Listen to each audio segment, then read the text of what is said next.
And to discuss this topic, I'm glad to have here within this roundtable Mr. Idriss Yazami, or the President of the National Human Rights Council. Hello, and thank you for being with us. Thanks for the invitation. Thank you. We also have Mr. Federico Brocchieri. You are a project coordinator and Italian Youth Delegation coordinator. Yes, precisely. Thank you very much for your invitation. Thank you. And Hajar Khamlichi, so you are a co-founder, a member founder of this Mediterranean Youth Climate Forum. Hello.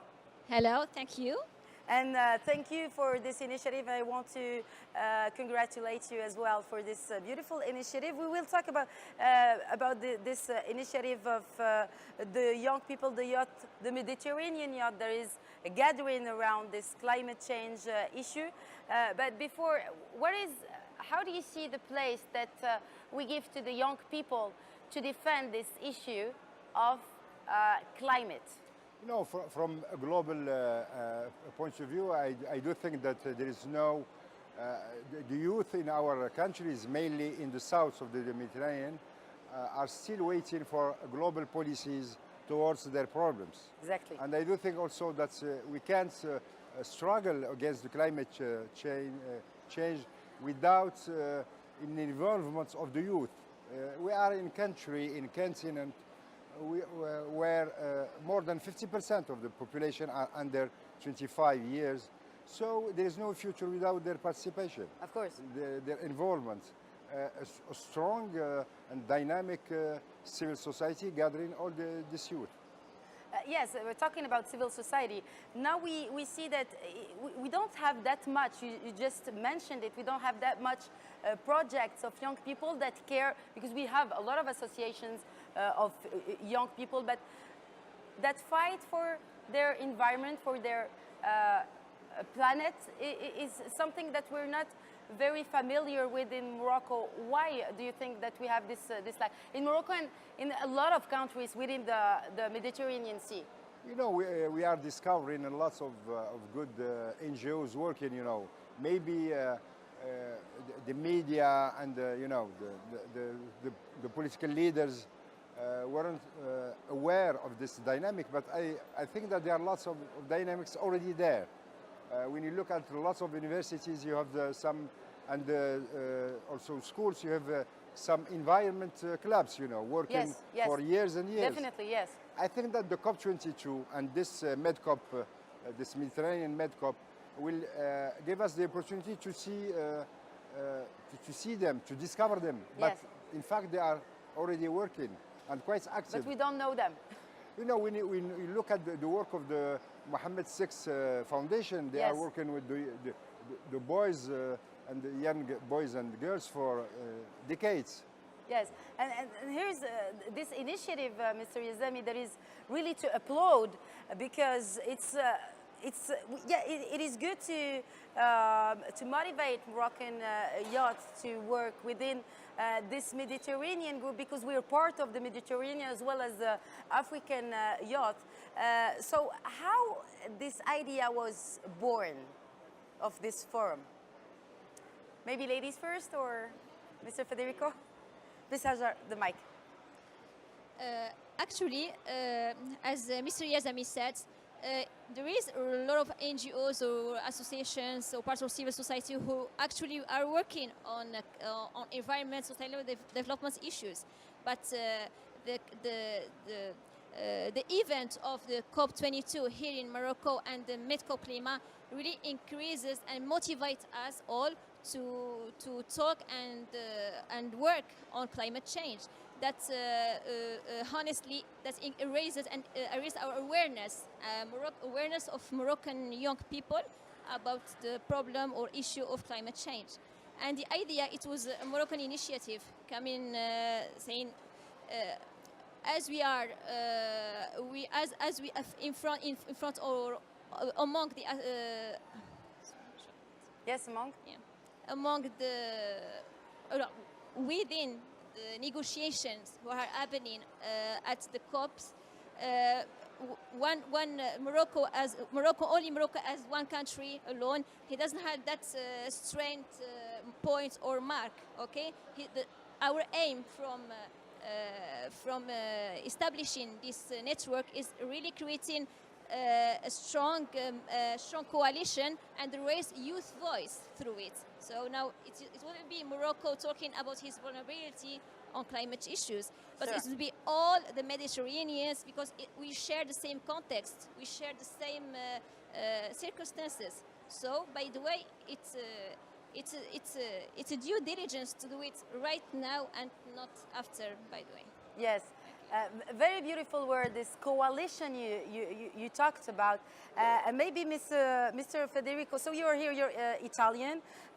You've been working within the civil society, especially environmental civil society in Italy, Mediterranean. How did you make the connection with the Moroccan initiative? Well, first of all, I have to say that this idea of working together between youth climate movements in different regions in the world in general starts from the Conference of Youth, which is an annual event which takes place just before of the Conference of the Parties. I personally started attending the COES 5 years ago in Durban during COP17, and that is when I realized that we needed to work together, because if, of course, on the one hand, there is a lot more that we need to do, there are a lot of things that we are already doing, but we were doing separately. So we need to work together, we need to find common standards. And that's how we started to work with other organizations from different countries in the world. And of course, because the Mediterranean, as we were saying before, is a specific region, and although climate change is a global problem, it has specific regional and local implications. We cannot deal with the issues that the Mediterranean is facing just acting and working on our own. We need to work together. If sea level is rising in the Mediterranean, we can't just think of dividing the Mediterranean Sea in the coastal areas in front of our countries. Yes. And the same with temperatures, etc. Yeah. So for these actions, we need to work together. And this is the reason behind the forum that was convened on Sunday, and which is the basis for a new network of youth climate organizations in the Mediterranean for undertaking further actions in the future. While talking about further actions in the future, now we finally concluded that states cannot work by themselves. Yeah. Governments cannot change things if they're not allies with the civil society, with non-governmental organizations and even companies. So the COP21 was let's say, the first call for this conclusion. Yeah. What about the COP22? You know, you are completely right, you know. You can't stop climate change by, giving a visa, you know. So you need really Yes. to have a global and international action. You need actions at level of states, at the micro and the local, from local to global, you know. And you need also this multi-stakeholders alliances and new alliances to establish between the private sector, the NGOs, the local governments, the states, the United Nations mechanisms. I think that we have to think about a new framework for thinking, when it comes to climate change.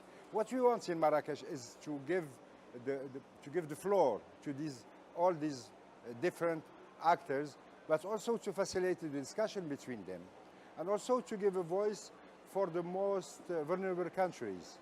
It will be the COP in Africa, Exactly. and we know that Africa is the most vulnerable with the islands, in the Pacific, the most vulnerable part of the world, and we want this COP22 on these two slogans, multi-stakeholders alliance and the COP of Africa. And the youth is... For the civil society sector, we establish 4 priorities. Yes, exactly. Gender and climate change, youth and climate change, migration Exactly. and culture. So we can't establish, you can't build this future without the citizens of tomorrow. Yes, and the citizens of tomorrow is, what is this? Unfortunately, we don't really have the time to discuss further about the topic. What is the last word you would say for this initiative to grow, maybe? Ms. Hajar. Actually, I just wanted to clear more our initiative and what makes it different than the others. We really aim to work on 3 levels. Okay, we want to work at the political level to raise our voice, a youth Mediterranean voice, to influence policies on climate change. The second level is working on social by capacity building and youth empowerment by sharing experiences, etc. And the third level, which is technical, which we find is very important, is to implement local and regional projects who respond to our challenges of the Mediterraneans. And I think our network would be successful with all the passion and faith we are giving it. The passion is there. I can see it in your eyes. Thank you. Federico. Yes, I absolutely agree. I think we will have to work hard, Yes. especially after COP22 in Marrakesh, which will be a sort of starting point for this new network that we are aiming at establishing. And we will have to see how to measure our success in the next future. Because otherwise, it might just seem another new network created with just general objectives, but not concrete actions provided. So we will have to define very clear goals to achieve. And I think one single and very simple measure of success could be achieved if in a few years from now, we will meet again with all the Mediterranean Youth Climate organizations as we did a couple of days ago. And we will no longer be just together as we were 2 days ago, of course, because it was the first meeting. But we will be united, not for the goal, which is obviously the same that we are working for, Of course. but in the ways, in the means we want to achieve it. Well, I think the message is clear enough, and I just would remind about this beautiful initiative of the Mediterranean Youth Climate Forum, and I wish you a lot of luck, and please keep up the good work. Mr. Yazami, thank you Thanks for a lot. being here with us. Hajar and Federico, thank you again. Thank you very much. C'était court et